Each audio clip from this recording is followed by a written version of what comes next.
soit avec vous. Et avec votre esprit. Évangile de Jésus-Christ selon saint Matthieu. Gloire à toi, Seigneur. En ce temps-là, Jésus proposa aux foules une autre parabole.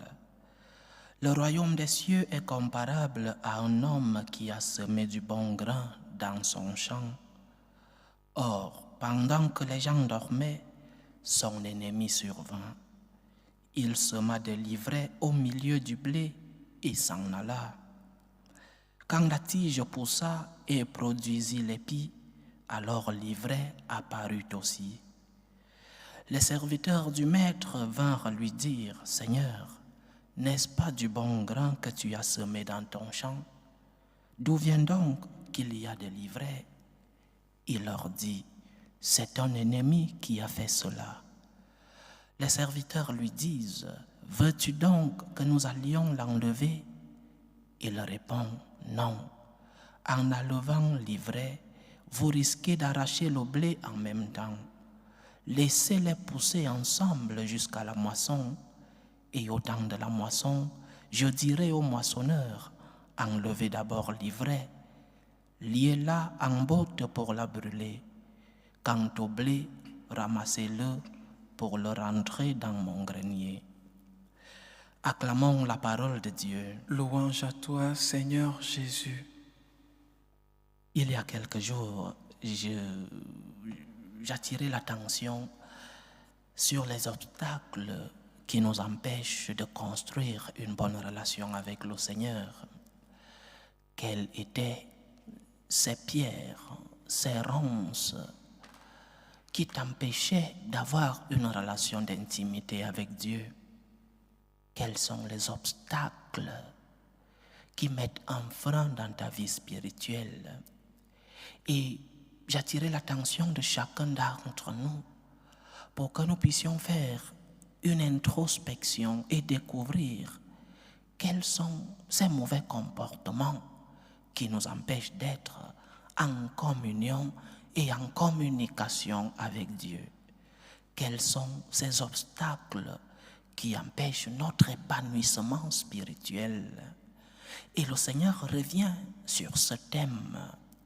Aujourd'hui, nous pouvons interpréter cette parabole d'un point de vue personnel, parce qu'elle peut aussi être interprétée d'un point de vue collectif. Dans chacun d'entre nous, il y a du bon grain et de l'ivraie. Dans chacun d'entre nous, les deux réalités subsistent dans chacun d'entre nous.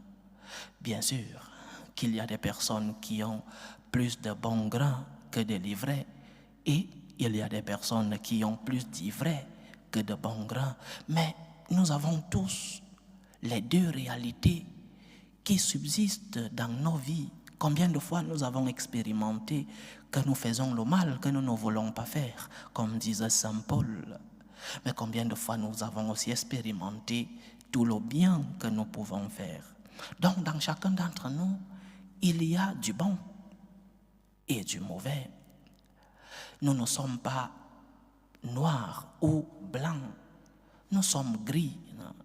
Bien sûr, il y a ceux qui sont un gris clair ou un gris sombre. Il y a ceux qui ont un gris qui tend vers le blanc et d'autres qui ont un gris qui tend vers le noir. Mais nous avons tous du bon grain et de l'ivraie. Et nous disons tous au début de l'Eucharistie, « Seigneur, prends pitié. Prends pitié pour l'ivraie qui est en moi. Prends pitié pour ces obstacles qui m'empêchent d'avoir une bonne relation avec toi. Seigneur, prends pitié. » Nous disons au début de chaque Eucharistie. Donc, reconnaître que nous avons des livrets en nous, c'est un premier pas pour que nous puissions travailler pour arracher cet ivraie que nous avons en nous. Et Dieu est si patient envers nous qu'il attend. Il attend si le bon grain pousse et que l'ivraie diminue. Le travail spirituel consiste donc chaque jour à faire diminuer l'ivraie que nous avons en nous. Le travail spirituel consiste quotidiennement à aller vers ce gris qui tend vers le blanc au lieu de rentrer vers ce gris qui tend vers le noir. Chaque jour, chers frères et sœurs, un effort de plus pour pouvoir arracher cet ivraie, peut-être sémé par les ennemis. Nous lisions il y a quelques jours comment le Seigneur parlait des oiseaux du ciel qui sont venus voler la semence. Oui, parfois l'ivraie a été semée en nous par l'ennemi, mais parfois aussi cet ivraie nous l'avons semé nous-mêmes parce que nous avons collaboré avec le mauvais, avec le malin. Donc le travail spirituel, je répète, consiste quotidiennement, à chaque instant de la vie, non seulement Seigneur, prends pitié, mais aussi Seigneur, je fais un effort pour pouvoir être plus blanc, pour pouvoir diminuer l'ivraie que j'ai en moi. Et chacun d'entre nous connaît son ivraie.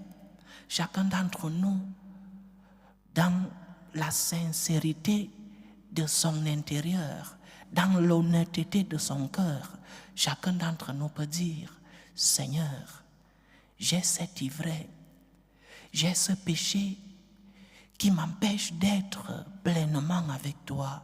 J'ai cette faiblesse qui m'empêche d'être en communion avec toi. Oui, je reconnais ce mauvais comportement dans ma vie qui est répétitif. Chacun d'entre nous, dans l'humilité de son cœur, peut reconnaître son ivraie. Et lorsque tu aurais reconnu cet obstacle qui t'empêche d'être pleinement en relation avec ton Seigneur, c'est le premier pas pour que tu puisses travailler chaque jour. Le Seigneur est patient envers nous.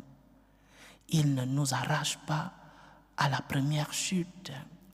Nous ne croyons pas en un Dieu qui vient derrière nous avec un marteau et que, à peine nous sommes tombés, il nous assomme. Nous croyons en un Dieu miséricordieux. Nous croyons en un Dieu patient, en un Dieu qui attend que nous puissions faire le travail avec sa grâce, avec son aide, avec sa protection, avec ses bénédictions. Mais il nous demande cette collaboration.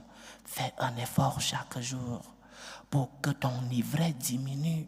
Fais un effort chaque jour parce que le Seigneur, lorsque viendra le moment, il enverra ses moissonneurs pour qu'ils puissent arracher l'ivraie qui est en toi. Alors, avant l'arrivée du Seigneur, rends la tâche facile à notre Dieu pour qu'il puisse trouver en toi le minimum d'ivraie possible, pour qu'il puisse trouver en toi un cœur purifié, un cœur plein de bons grains et de bons fruits.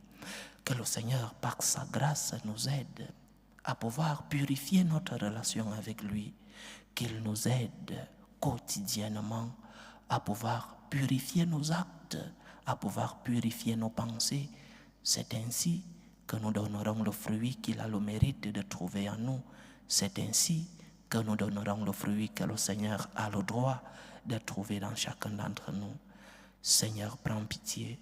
Seigneur, aide-moi à diminuer l'ivraie qui est en moi. Loué soit Jésus-Christ. À jamais.